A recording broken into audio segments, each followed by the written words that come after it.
A dog breeder dubbed Cruella De Vil after dozens of Great Danes were removed from her filthy mansion was found guilty of animal cruelty on Monday. Although Christina Fay, 59, had attempted to deny that she mistreated the 84 dogs, a judge in Ossipee, New Hampshire, declared that she was guilty of the 10 charges brought against her. Police and animal control officers raided her $1.525 million home in Wolfeboro, New Hampshire, on June 16 and seized all the animals within the 8-bedroom mansion. Former workers who were employed by Fay to help care for the animals claimed that the home was filthy, with feces coating the floor and maggots infesting the food. Judge Charles Greenhalgh said in his ruling that he found the presented evidence showed Fay didn't provide proper care, substance or shelter for the dogs. A sentencing hearing on Fay's 10 misdemeanor charges will be scheduled within the next 30 days. Scroll down for video. Christina Fay, 59, was found guilty of animal cruelty on Monday after 84 Great Danes were seized from her Wolfeboro, New Hampshire, mansion in June. Fay pictured in November. Fay denied the charges of animal cruelty made against her last month. She is a former veterinary technician at the Bronx Zoo in New York. A total of 84 dogs were seized from the squalid home and found wallowing in their own filth inside rooms that have expensive artwork hanging on the walls.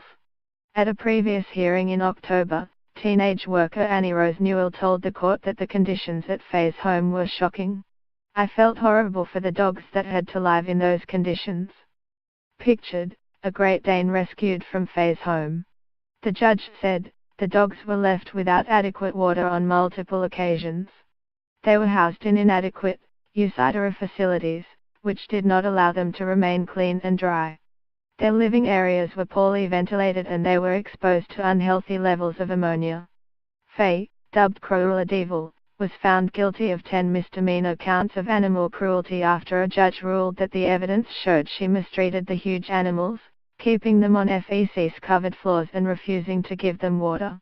The defendant was clearly aware of the conditions in her home and had sufficient knowledge that they were not humane and did not meet the standards of care for these dogs, reads Judge Greenhalgh's order, which was dated Monday. Many of the dogs had untreated illnesses, including giardia, ear infections and papillomavirus.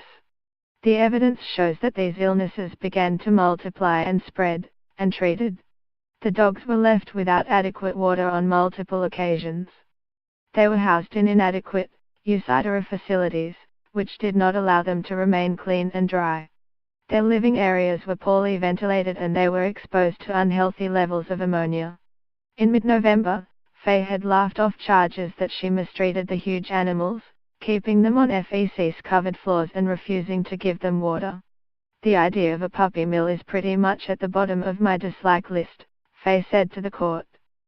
Fay denied the dozen charges of animal cruelty relating to the raid on her home in an upscale resort town, before a judge ended up dismissing 2 of the charges last month.